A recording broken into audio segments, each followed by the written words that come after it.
Hey, do you believe that you have the knowledge and understanding and wisdom like Daniel in your Bible?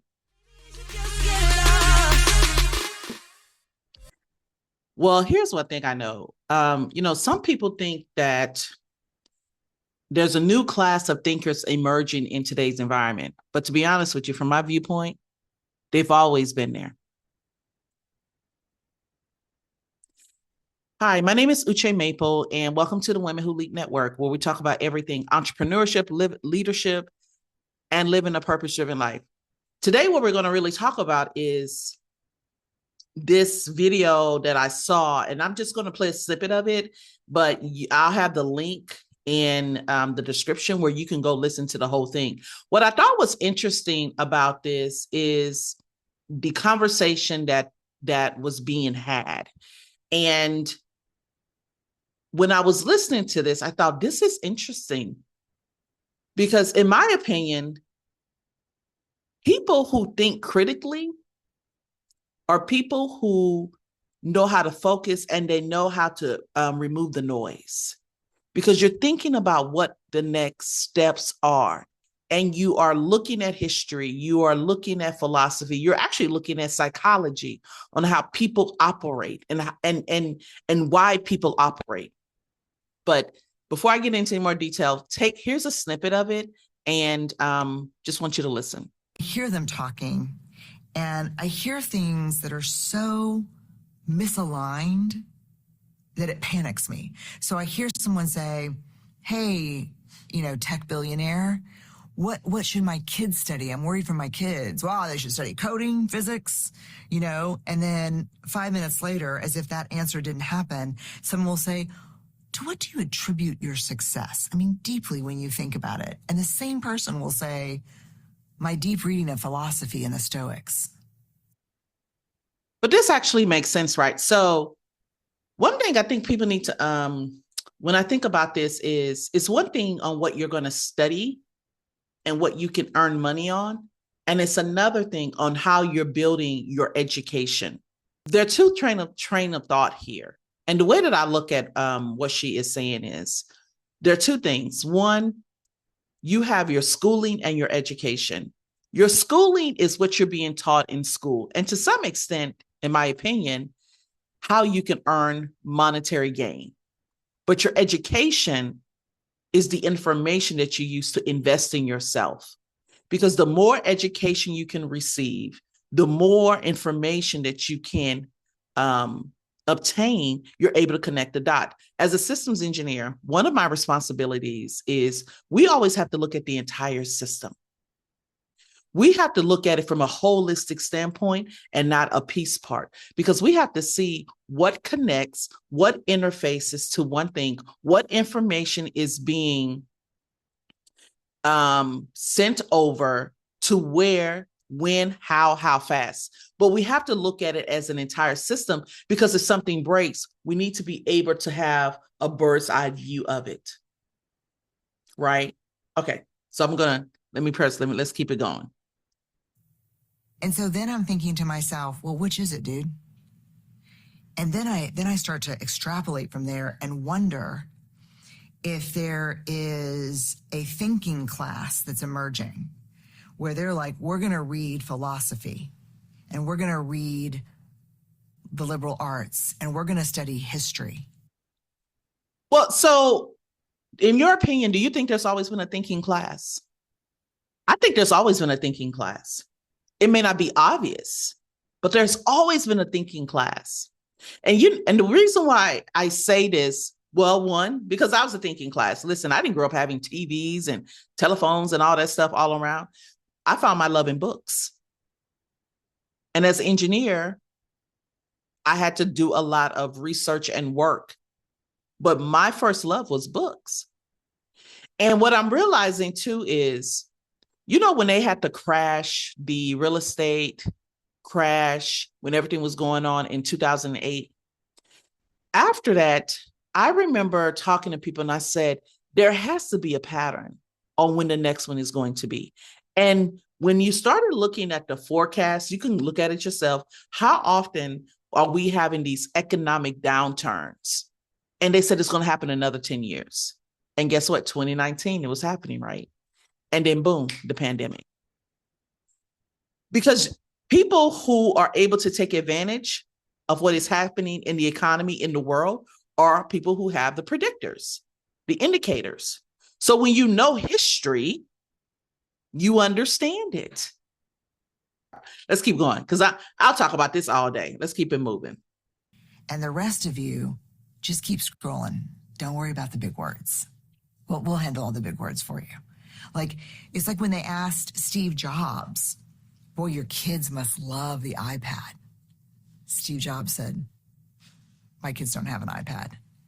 And then his biographer, who spent time with his family, said he wasn't kidding. There's no technology. At dinner, they're talking about art and history. The hardest chapter I've ever written in my life of any book was the chapter on grounded competence and strong ground. What is the set of skill sets and mindsets that I think we're going to need to future ready and future proof ourselves to be leaders moving forward? And I think what was hard about it was the complexity of, it was probably a combination of 30 different mindsets and skill sets.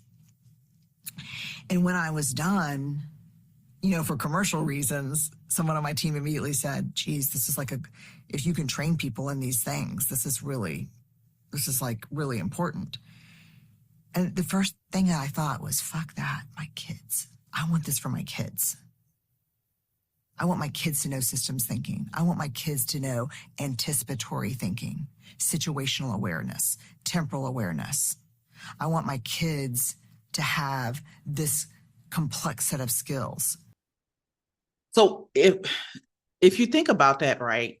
So she starts off the interview by saying that she's in rooms, and when they're asking these tech leader, what should my kid be studying? They're like coding, physics, more tech. But when they ask them what has attributed to your success, what contributed to your own success, they say philosophy, Stoics, history, understanding human behavior, psychology. And this contrast isn't new, but it's revealing something that I've always thought to be true. There's always been a group of people who think deeply, which makes sense, who look beyond the trends, which should be all of us, who study patterns, principles, who seek understanding, not just information. I'm one of them. And people like this, right, connect the dots. They discern patterns. They understand history. They ask better questions, and they see beyond the moment. It is and this is not a new class, y'all.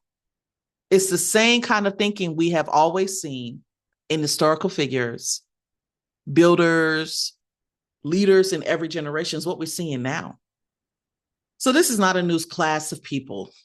They have always been thinkers. And for some, it just may be surprising. But the reality is that in today's culture, with everything fast, information, hot takes, algorithm-driven noise, deep thinkers stand out even more. Deep thinkers stand out even more. Because in a world of oversimplification, we try to make everything easy. The person who can understand complexity become essential. In the world of instant reactions, the person who can pause and analyze becomes what? Trusted. In the world of endless content, the person who can reflect becomes where? So, deep thinking is not reserved for the select few. It is not bound by wealth, access, or status. It's available to anyone. Anyone who chooses to slow down, to study and reflect and seek understanding. You don't want to be so inundated with information that you become a robot. And when someone says something, you just follow. You were not designed that way. This often reminds me, and I got to bring this up. When she was saying this, what came to my mind was John 8, 32. And this is Jesus talking. He says, and you shall know the truth, and the truth shall make you free. And you're like, well, Uche, what does that mean? What was that?